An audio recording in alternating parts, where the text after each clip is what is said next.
advice would you give to somebody that has a 2.5-year-old and a 2-month-old as it relates to just making sure that they're both getting proper attention? Jose is 2.5, which means you have 16 summers with him left, and that's it. And it's going to fly. So number one, know that there is no tomorrow. And then as the kids start to get older, how do you select like what things will help them build discipline and character? So how we operate in this, that's a great question. And another really big question, we have a quote in our house and it's this: how you do one thing is how you do everything. I love that quote. Yeah, I do too. How you do one thing is how you do everything. What are the standards in your home? And how do you operate within your homes? How do you make sure that you're paying attention to your marriage? Let me put this back in your shoes. If I came to you and I was like, hey man, I don't know much about real estate. Like, what are some things I really need to know that are really important? Guaranteed you'd be able to be like, you want to know? Boom, boom, boom, boom, boom. Here it is, right? You would be able to tell me.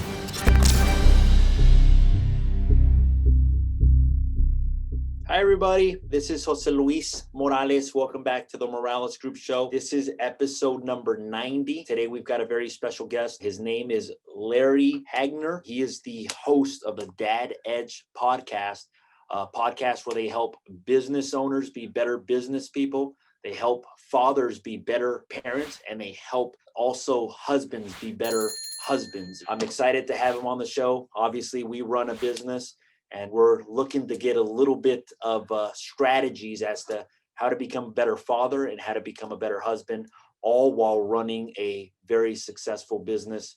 Welcome to the show. How are you? What's up, Jose? Man, I love how you say your name, man. It's just like, oh, like that just got it. When you were single, man, saying that kind of stuff to the ladies, it probably was like, oh, that's cool, man. Saying my name, hey, my name's Larry. Like, what? Yeah, we're not going out. Yeah, that's one of the perks. I definitely love being able to speak Spanish. Yeah. I just feel like obviously I can connect with double the amount of people that I normally would. I'm very proud of the background and obviously everything that my parents went through and all of that. But so let's get right into the show. I wanted to have you on the show because I'm a business owner, and sometimes having balance between business, parenting, I got 2 kids now, and being a good husband, it can be a little bit of a challenge. I know that this is something obviously that you specialize in. So I wanted just to get an idea of who is Larry Hagner. How did you get into this particular niche? And then after that, if we can just dig into maybe kind of how it's evolved. Yeah, man. You're talking about the trifecta, right? It's all about business, marriage, and kids. I want to debunk one thing that I think we all chase. We all chase this. How do I balance? We're never going to balance it. Ever. You're never going to balance it. What we can do, though, is we can optimize. There are going to be times and seasons, and I know that you know what I'm talking about. There are going to be times and seasons where your business is going to, it's going to need a lot more of your time and energy than you can spend in your marriage, unfortunately. Then there are seasons where your marriage is going to require more TLC than your business. And then there are times where parenting is going to require a little bit more time of you than marriage and business. So it's not necessarily about like, hey, how do I balance all these things equally? Because I have found that anybody who ever tells you that you can balance these things and they want to sell you a bag of goods for balance, just run the other way, because there's no such thing. It's like chasing like the pot of gold at the end of the rainbow. You just never find it. But you can optimize. And the way you optimize is that you have to learn, obviously, the skill sets in business, which a lot of probably you and your audience probably already knows. But it really comes down to like, hey, how do I take the same approach to building intimacy with my wife? How do I take the same approach to building elevated connection with my wife and communication? Same thing with my kids. How do I create these memories? How do I optimize more patience with these kids who have so much energy? I don't even know what to do with it when I come home at night. So yes, there is a way to optimize for sure. Yeah. So let's start off with kids. I have a 2.5-year-old, and then I have a 2-month-old right now.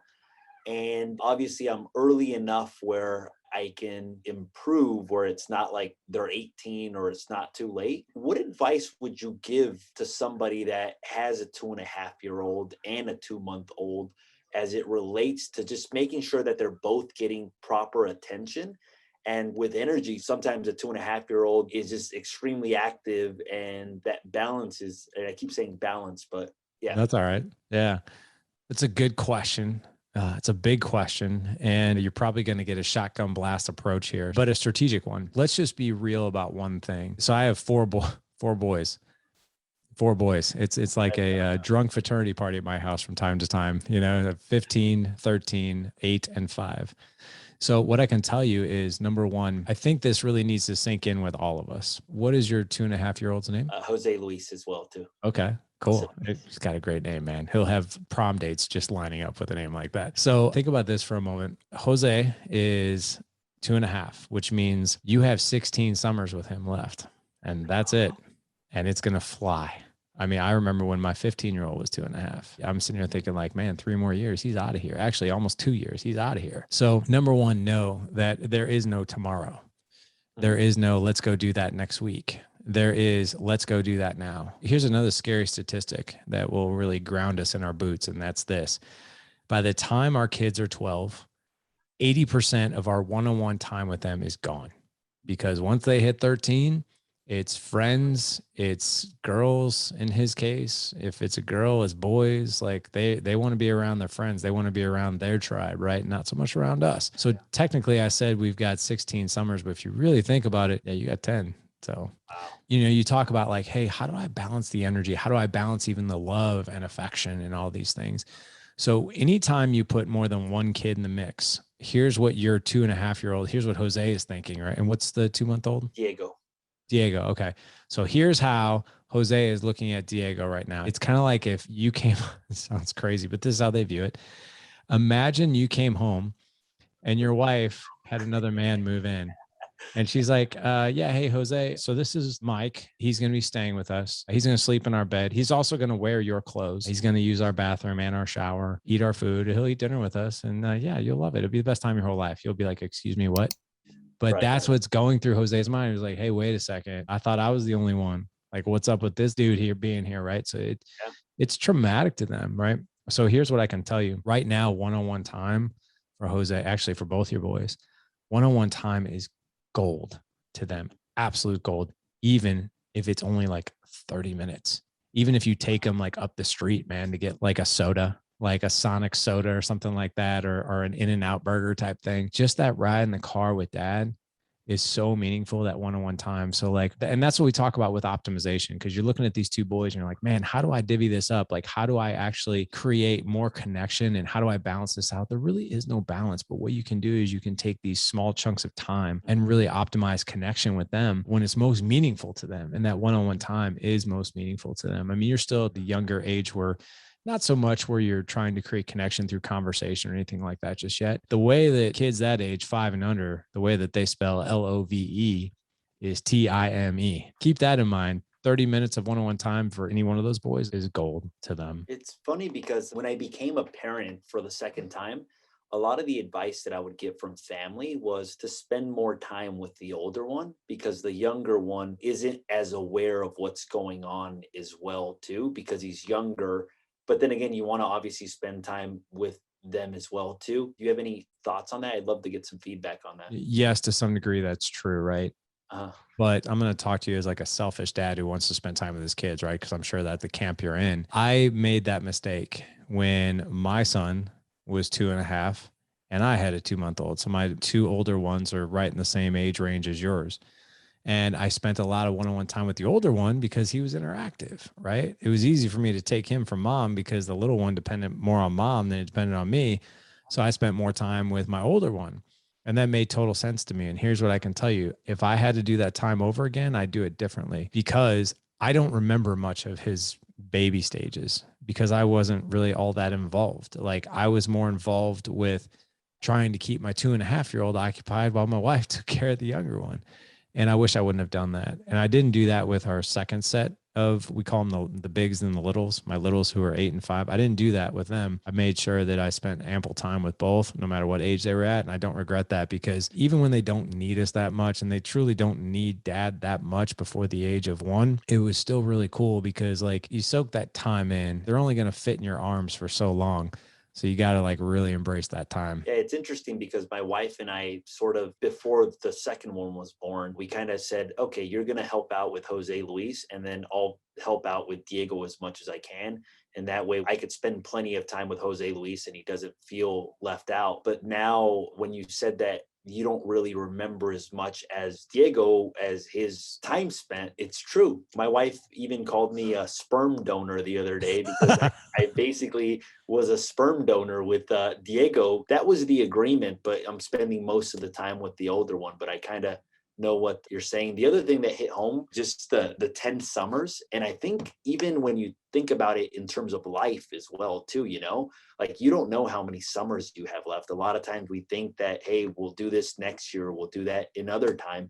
But when you break it down to the reality that I potentially have only 10 summers with my kid, then it kind of makes you think about it a different way. What about like, as obviously my 2.5-year-old, he's got a lot of energy.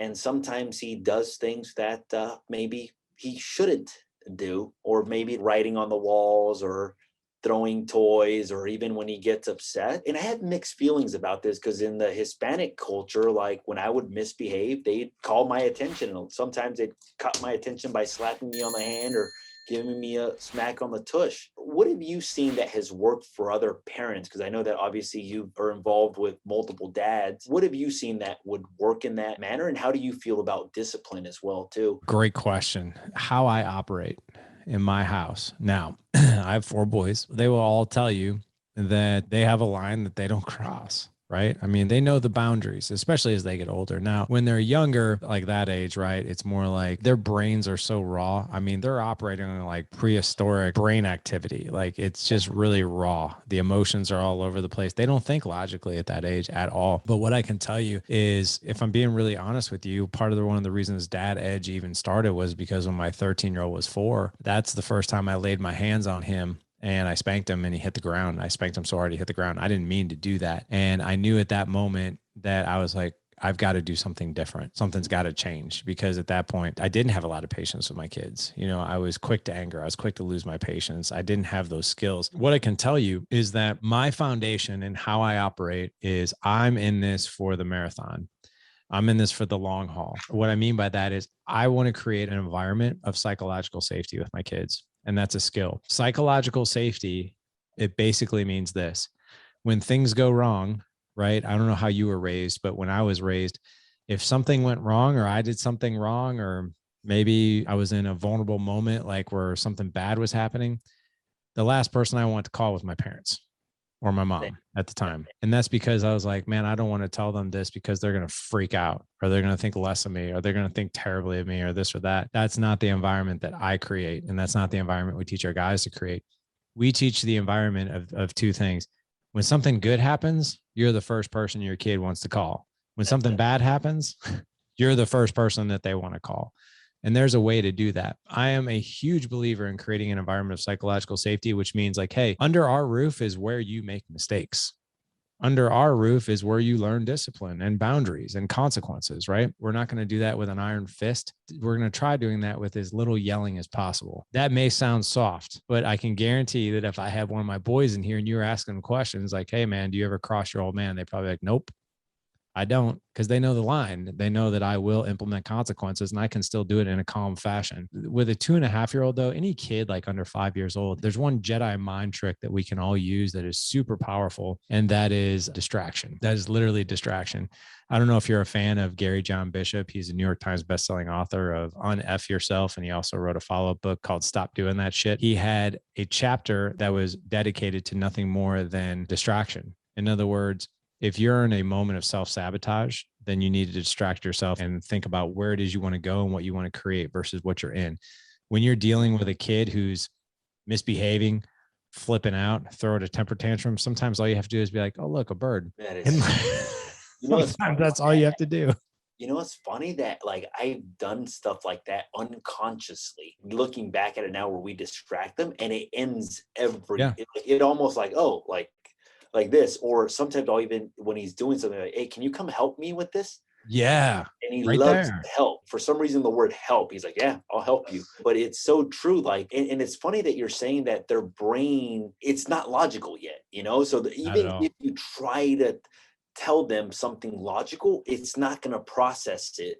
versus maybe just distracting them a little bit. You mentioned something about consequences, and you said that your sons don't cross the line because there's consequences. What are examples of consequences, and at what age did you start, or do you see that other parents start implementing those things? Because obviously, like before a certain age, I almost feel like it doesn't register 100%. It doesn't. Like I said, I have four boys, right? Every single one of them, all four of them have different levers, different things that they value, right? So you really have to understand, well, what is it that my kid values? So, like, for instance, if I put my 5-year-old in timeout, he loves that because his cars are in his room and he loves playing with his Matchbox cars. So, okay, yeah, no problem. I'll go in timeout. Just let me know when you want me to come out. He'll be in there for an hour, right? Now, if I take away his Matchbox cars, oh, now that stings, right? And I know that. So, like, if they're doing something wrong, I'd be like, hey, man, I see that you're doing such and such. Now, when I say that, I see that you're doing such and such, that's an observation. I'm not saying, why are you doing that? Right? Because we got to be really careful with the word why when it comes to our kids, because even as adults, like if I say, Jose, why are you wearing that yellow and blue tie? It's confrontational. Yeah, it's confrontational, right? And it puts us on the defense. But if we simply make an observation and say, hey, I see that you're doing this, this, and this. And if that continues, you have to give up your Matchbox cars. Okay. And I can say it in that calm voice, and my 5-year-old will be like, okay. And he'll be done with it. My 8-year-old loves playing a Spider-Man game on PlayStation. So I'll take that away. And of course, my 13 and 15-year-old, all I have to do is say, I had to do it yesterday. My 13-year-old loves going into the laundry room. My wife has this like highly organized laundry room, and she doesn't want people going in there and pulling clean clothes out of baskets and throwing them on the floor and making a mess of her room. And I took a photo of our laundry room a couple of weeks ago, and it was disastrous because my kids go in there, they're scrambling in the morning, they're pulling stuff out. It looks like a tornado went off. I took a photo of it and I said, hey guys, just some tough love here. I noticed that obviously you were in a rush this morning, but you also took out all the clean clothes out of these baskets and you threw them on the ground. Just letting you know that if this happens again, you're agreeing to sacrifice your phone for 24 hours to me. So yesterday, this is a timely recording. Yesterday, I go downstairs. My 13-year-old had pulled a bunch of clothes out of one of his laundry baskets. All of his clean clothes were everywhere. He had made a huge mess. I told him, I was like, hey man, come down here for a minute. He did.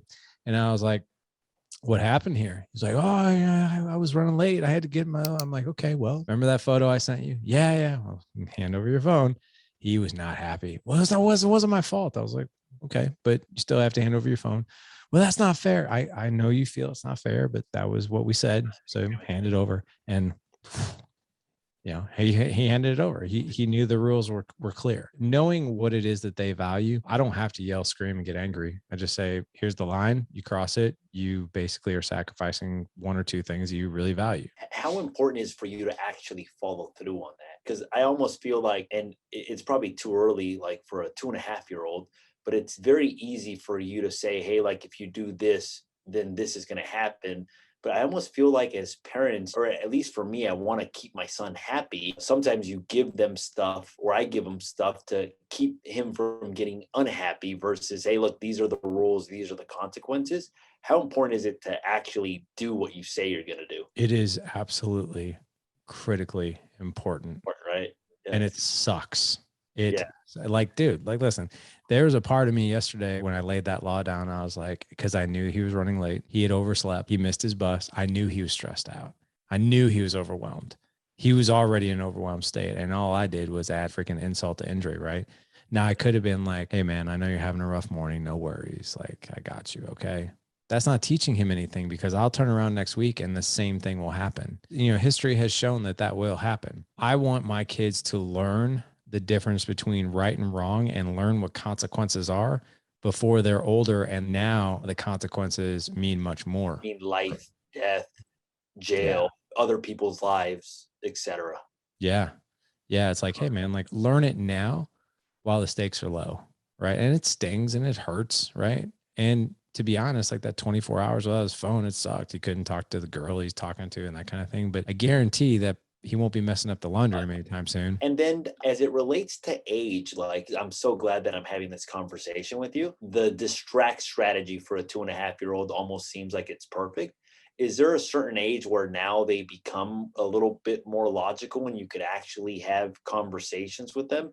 And I know it may be kind of a dumb question, is just I never had a 3-year-old. I've never had a 5-year-old, a 7-year-old, or a 10-year-old. And I almost feel like you've been through what I'm going through. And it's always good to get advice from people that have already been through what you're going through. So I didn't do so good with my first two, like my two older ones. And here's the thing, like my 15-year-old, every dad out there feels what you just said, man. You know, like my 15-year-old and I had a conversation and he asked me, he's like, what's it like being a dad? And I was like, you want to know? And he's like, yeah. I was like, you really want to know? He's like, yeah. I was like, okay, here. I was like, you know what it's like on your first day of school? He's like, yeah. I was like, what does it feel like? He's like, well, you know, I really don't know what to expect. I don't know what the teachers are going to be like. I don't know what the material is going to be like. It's almost like I'm walking on new ground. Like I don't really know what to expect. I was like, okay, yeah, so that's what's being a dad like every day. He's like, every day. And I was like, to some degree. I was like, listen, I remember being your age and I always remember looking at my parents, even though I didn't have the best upbringing, thinking like they knew everything about life. Like what they said was always right. And they knew everything, right? That's how I viewed them. And I'm very real with my kids. And I'm always like, look, today you're 15 years old in 3 months. Today is my first day raising a 15-year-old in 3 months. And tomorrow will be my first day raising a 15-year-old in 91 days. You know, that's a long way to say I didn't do so well with my first two older boys, but the second ones, to answer your question, you know, the kids like 4 and under, I think it's really, really important that they do start to learn the difference between right and wrong, especially before that 5-year-old age. Because here's the thing. Everybody talks about terrible twos, right? And even terrible threes. What they are actually doing, though, from a psychological standpoint, is they are testing their safety with you. It doesn't feel that way. So they act out and they purposely, like they're holding a pen, right? And you're like, don't drop that pen. Don't drop the pen. And they're like, right? Because here's the thing, what they're actually doing, they don't know this. In their psychology, what they're doing is like, the last time I dropped this pen, dad put me in timeout for a minute. Now, I'm not saying that that would be a thing, but you get the point. I want to see if I do it this time, if the rule still applies and if consistency is here. And if the rule still applies and dad does what he did last time, I feel safe. I know that the rules are consistent. And these kids will actually, in those age ranges, they will do things on purpose that are wrong because they are testing, do the same rules still apply? Because if they do, then that means I feel safe, even though they don't like it. They don't like the consequences, but it makes them feel safe. If you ever notice kids who behave really, really poorly, the parents are very inconsistent because they want to keep that kid happy.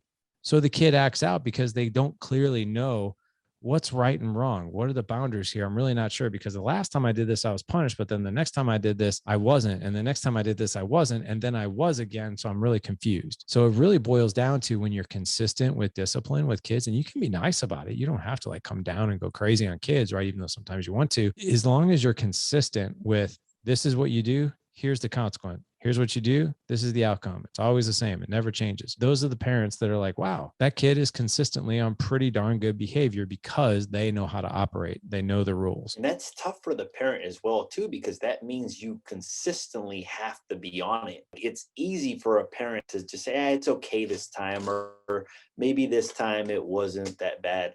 But like, what would be examples of consequences for a child that is less than 4? You get that kind of stuff, like don't drop the milk, don't do this, and then they do it. And I know that you kind of mentioned like taking away something that they like, but then you also mentioned to me that they're not logical at that age. So a part of me is a little bit confused. That's how they learn that logic, right? Is through, hey, here's the action, here's what happens right after the thing. When I drop this pen, it drops and it hits the floor. When I do something wrong, this is what dad does. I'm not an expert on like, hey, if your kid does this, this is the appropriate punishment or consequence. I just know what worked for us. So the thing that worked for us in our family the most was timeout. And we always followed the golden rule of whatever age they are, 1 minute of timeout for however year they're old. So if you have a 2.5-year-old, like 3 minutes of timeout feels like a forever, like eon to them, right? We always made sure too, like timeout wasn't necessarily a reward. So like with my 5-year-old, we have to be a little bit smarter with it because he has his toys in his room.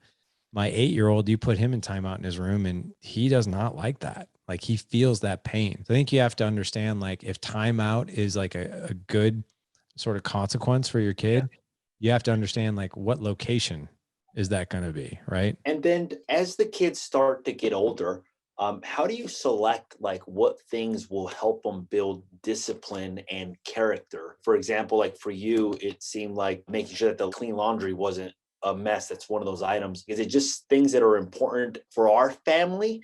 Or is it certain things that you've kind of seen that would kind of help you as a parent build discipline, character, and obviously responsibility and that sort of thing? So how we operate in this, that's a great question. And another really big question. We have a quote in our house and it's this: how you do one thing is how you do everything.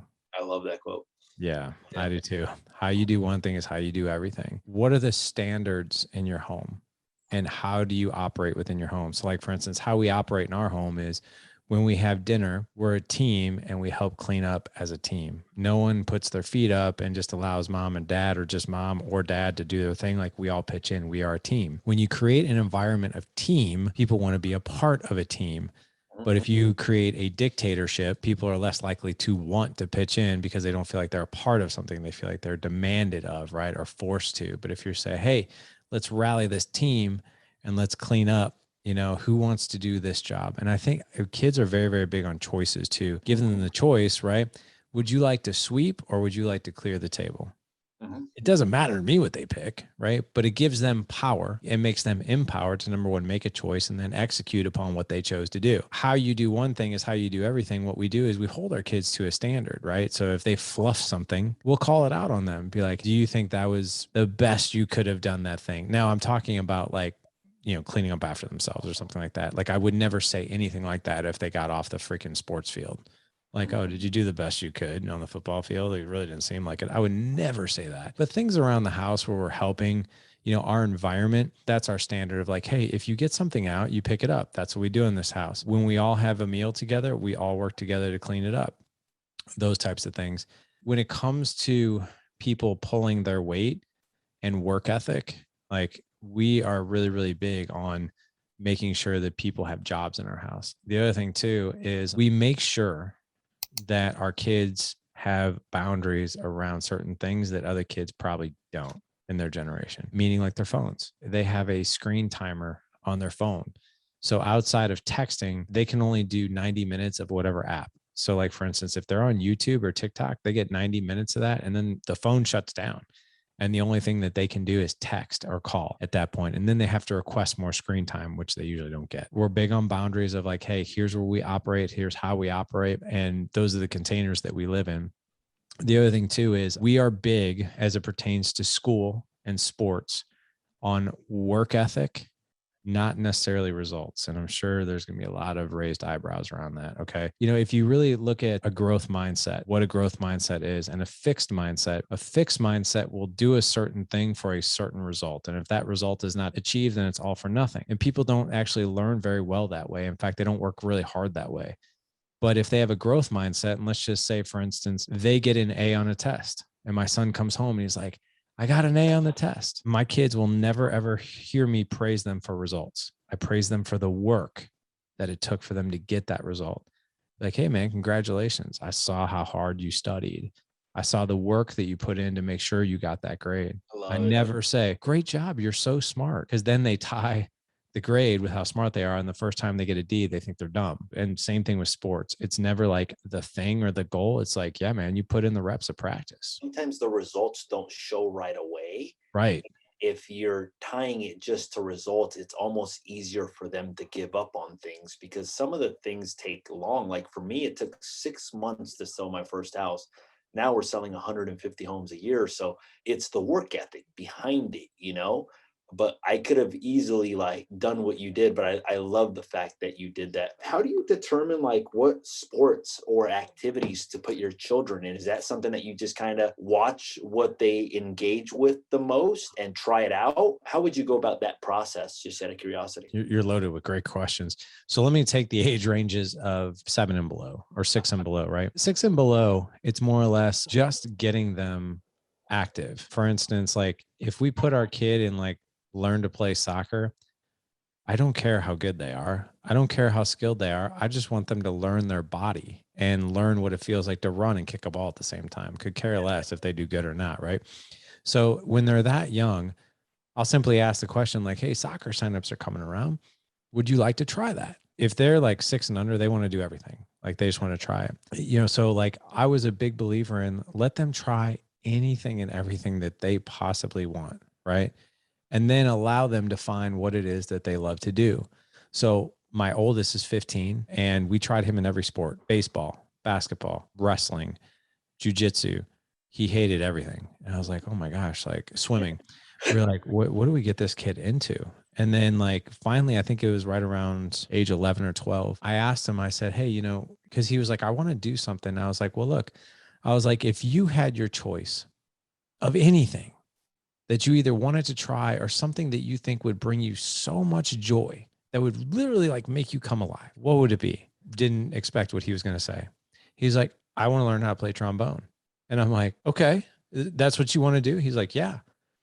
And that was a gateway into him learning trombone, guitar, bass guitar, drums, piano, and now saxophone. And now he loves to run cross country and track. So he's a runner. It took us probably 7 years of just him trying different things and then just asking him, like, what is it that makes you come alive? And he loves what he does with music and running. Now, let's transition into being a better husband, because obviously you can be a good parent, but then also like a part of, or what I see sometimes is that you get married, you have the honeymoon period, and then that sometimes dies off. And we have such a high divorce rate here in the United States that people can benefit from something like that. As you have kids, how do you make sure that you're paying attention to your marriage? Because obviously, like a 2-month-old requires a lot of attention. A 2-year-old requires a lot of attention as well too. Running a business requires a lot of attention as well too. How do you not balance it? But you get the question. I totally get it. Yeah. Let me put this back in your shoes. If I came to you and I was like, hey, man, I don't know much about real estate. Like, what are some things I really need to know that are really important? Guaranteed you'd be able to be like, you want to know? Boom, boom, boom, boom, boom. Here it is. Right. You would be able to tell me probably in a matter of a microsecond what is most important. Right. And there are many things underneath all those things, right, that are super intricate, that are really deep. And if I came and shadowed you for 6 months, I'd probably be able to go out and hopefully sell 100 houses a year, right? If I learned from you, but it would take time for me to learn. Think of it this way: to go from police cadet to officer, 990 hours of training to do that. Wow. To get your real estate license, I can't remember how many hours it takes just to get through the exam, but it's quite a bit, right? Yeah. Yeah. To get to the exam it's not as much, I think, as a police cadet. You take 3 courses, a state exam, and you've got a real estate license. So think about this. If you want to be a surgeon, it's 8 years of medical school, 2 years of residency and fellowship, and then you're shadowing somebody for a year before you're allowed to cut on someone all by yourself. When we get married, what happens is we walk down the aisle, we put more planning into the day of the wedding than we do the marriage. We say I do, people hug you and they're like, hey man, don't worry, you'll figure it out. It's the best time of your whole life. Like literally, can you imagine entering into the real estate market and one of your clients came up to you and you had no training, no certifications, no license, no nothing, be like, hey, we want to buy a house. Be like, I have no idea what I'm doing, but don't worry. I really like real estate and you are going to be just fine. They would be like, next. Right? So to answer your question is this: there's 4 elements to a legendary marriage. 4. Okay. There's your self-care. And imagine these as Greek pillars, right? There's self-care. You got to take care of you before you can take care of her. Sounds selfish. It isn't. You have to be able to physically, mentally, emotionally, spiritually fill your cup first so you can selflessly serve your wife on a higher level. So that's number 1. Number 2 is partnership. Partnership is the business side of marriage. Partnership is the finances. It's the childcare, it's the calendar, it's the roles, it's you do dinner, I clean up, it's all these things, right? And here's the funny thing: 50% of arguments happen in the partnership loop. That's because that's where expectation is birthed, and that's where emotional resentment starts. It starts like this: why am I doing the dishes again? Isn't it her turn? Why am I putting Jose down for bed again? Isn't it her turn? I've done it like 7 times. Isn't it his turn to put Diego to bed? My God, isn't it his turn to get up in the middle of the night? I have done this for a week. And then we get resentful. That's partnership. It's more the business side of marriage. Then there's friendship. And at the end of the day, are we even friends with our wives? Are they friends with us? Are we in each other's fan club? Do we have anything in common? And the answer is usually yes. Otherwise, we wouldn't have gotten married. But the trick is, how do we keep that? And then the final element is lovers. And that's the more physical, the more intimate part of our relationship. Now, These 4 columns have to stand on something, and that's communication. It's the foundation, communication. Now, most people, what they'll do is when you ask them like, hey, what do you want out of your marriage as it pertains to communication? They'll use 2 words, more or better. And that's really not specific. You can't track it. Yeah. So like, here's the thing with marriage and communication. Women are feeling people. Men are thinking people. That's not to put men in a box and women in a box, but when it relates to communication, women talk to us because they want to emotionally connect with us. And what do we usually do when they emotionally connect with us? We logically tell them how to fix a problem that we think that they're having. And then they're like, are you not hearing me? Of course I'm hearing you. I'm telling you what I think you should do. No, you're not listening. Yes, I am. I heard every word that you said. Yeah, but you're not really listening to me. What she's really saying is you're not connecting with me. When it comes to your question around how do we keep marriage fresh, a lot of it has to do with connected, intentional communication. So like, for instance, I'll give you one of the easiest ways you can connect with your wife.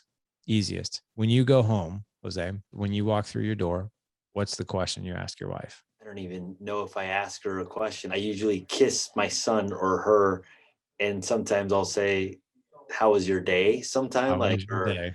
"How was your day?" Yeah, "How was your day?" That's Yeah, it. And what does she say? it was good. Quality of our life depends on the quality of the questions we ask ourselves and the people around us. So if we're asking high managerial, non-connected questions like, how was your day? Which, by the way, that's what everybody asks. That's our default. And that's a generous question, but it's a question with no depth. It's a question with no connection. So we're going to get back a really crappy answer that doesn't require any thinking. But if you go home to her and say, hey, what was the best part of your day today? What was the best part of your day? It's a more specific question. I love that. Yeah. What was the best part of your day? And then it really becomes, how do you respond? Women have 3 needs: to feel seen, to feel heard, and to feel safe. And so do your kids: seen, heard, and safe. Men, our 3 needs are to be respected, appreciated, and validated. In order for your wife to feel seen, heard, and safe, when she said, oh, the best part of my day, actually, Jose helped me clean up the kitchen today. He actually wiped down the table. I asked him to help me. He was wiping down the table. It just made me feel so good. And we don't respond, be like, yeah, it's cool. Because that has no good depth of reflection. We're like, of course, that was a high point moment of your day. That sounds amazing. What a cool moment. That's awesome. Right. Yeah. So being able to reflect back, and even as I did that with you and I, right, you smiled, and so will she. So it's really about connections, not just the words, but it's how we connect. And the other thing too, I don't know if you caught it, everyone knows that 93% of communication is nonverbal, right? We all know that. But what we don't know is 90% of verbal communication is voice tone. So we can use the exact same words and have completely different meanings. So if I say, Jose, what's up with that yellow tie? Or if I say, Jose, dude, what's up with that yellow tie, man? It's completely different meanings, or Totally. I could perceive it completely different just based on the tone. Exactly. Exactly. So if we're really intentional about those things, about asking deep, meaningful, what we call generative based connected questions like that, we are going to connect with them on a deeper level. It's going to feel like we're dating again. So you can use generative questions that are past. Like, so for instance, hey, think of a time when you felt most loved by me and what was I doing? That's a generative deep question that relates to the past. Or you could say the present, which would be, how do I make you feel most loved these days? Right. And where she has to reflect upon what you're doing that makes her feel most loved. And a future generative question would be, think of us 20 years from now. You know, Jose will be 22 years old. Diego will be 20. You and I will be 20 years older. And we're sitting out on our deck and we're sipping our favorite glass of wine and we're celebrating the amazing life that we've created over the past 20 years. What are you telling me that's happened that hasn't happened yet? Now, when you ask a question like that to your woman, she has to stop what she's doing mentally and emotionally. She has to visualize her life with you and all the amazing things that have happened. And that's going to elevate her and bring her joy. That's going to make her feel more connected and intimate to you. And she's going to tell you exactly what those things are. That's how you create intimacy and connection. That's how you feel like we're dating all over again. So how does somebody get better at asking better questions as it relates to that department, basically? I'm going to give you the very easy answer, and that is be trained in it. Right? We teach all that stuff. But to be honest, sometimes it just takes a lot of creativity. It's easier to know what to do and when to do it and how to do it. So you don't necessarily have to be like, how do I do this? Maybe I'll ask it this way. Maybe it's this question. It's kind of like if you remember what it's like driving in our cars without GPS, or phones or anything like that. We don't know exactly when we're going to get somewhere. We don't know what the traffic's like ahead. We don't remember if it's a right turn or a left turn ahead. It takes up a lot of mental bandwidth if you don't know exactly where you're going and why and when you're going to get there. And it's the same thing with communication. We use a 3-letter word that really puts people on the defense. And you and I talked about it earlier, and it's why. Why? So like, for instance, if you came home and if you said, how was your day? And your wife was like, my day was crazy. It was awful. And you were like, why was it awful? If you do that, you're automatically subconsciously going to put her on the defense. But if you do a tactic that we teach called mirroring, which is just simply repeating the last 3 words with a curiosity inflected tone in your voice, which is, you had a crazy day. What's going to happen is you're using her words, which means, oh my gosh, he heard me because he's using my words. And when people are mirrored, they're automatically going to go on with more information. They're going to tell you why without you having to use the word why, which puts them on the defense. So certain tactics like that. The way that I'm kind of looking at this is, to be a really great real estate agent, you're going to hire coaches, you're going to hire mentors, you're going to join masterminds and group of people that are looking to achieve the same goal.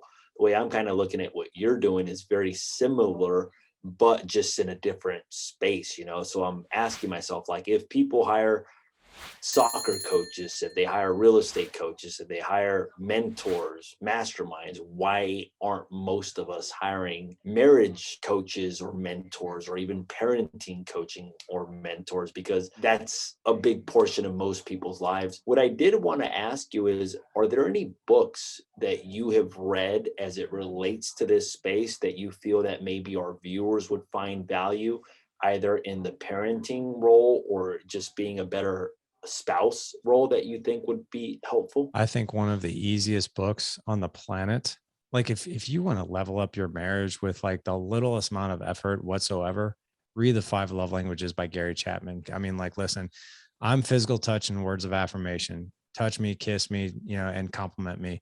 My wife is quality time and acts of service, right? Like, that's a lot of it. If I hug and kiss my wife and I tell her how beautiful she's, like, that's great. I love that. But at the same time, it's not nearly as meaningful as if you take me out on a date, you listen to me, you talk to me, you ask me really deep questions, and you leave your phone out in the car.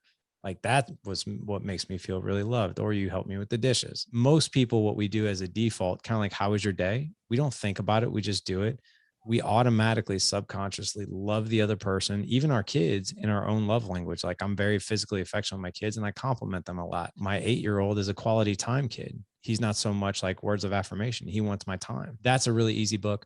Another book that's great is The Miracle Morning for Couples. That's Hal Elrod and Lance and Brandy Salazar. They wrote that book. It is fantastic for couples and marriage. And if somebody wanted to get a hold of you or get involved in your program, how would they go about doing that? You can find everything that I'm doing or we're doing at thedadedge.com. Instagram is The Dad Edge. We got a page on Facebook called The Dad Edge. We have a group called The Dad Edge. So everywhere, Dad Edge. For our mastermind, like I said, we've got 2 different programs. We have what's called Dad Edge Alliance. That's our program, our mastermind for, I would say, full-time, like W-2 guys, right?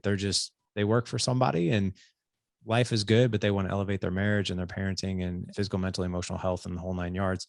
And then we have Dad Edge Accelerator, which is our business owner program, which that's a much deeper program, because we help men in their businesses. We help men with their marriages on a deeper level and their parenting on a deeper level, because the demands of a business man or woman, doesn't matter, a business human being, the demands are higher. The stakes are higher. The energy is different. And, there's different programs. You got to be in a program that's a little bit deeper to refine that. I just want to say thank you so much for obviously taking the time to be on the podcast. I want to also say that I've enjoyed the interview and that you've made me aware of a couple of things as well to improve the marriage and also the level of parenting that I'm currently doing. I look forward to staying in touch with you, and I look forward to connecting with you in the future as well too. For all of our viewers, this was episode number 90 of the Morales Group podcast. We had Larry Hagner with the Dad Edge podcast today. And just thank you so much for being on the show. Thank you so much. This was an honor.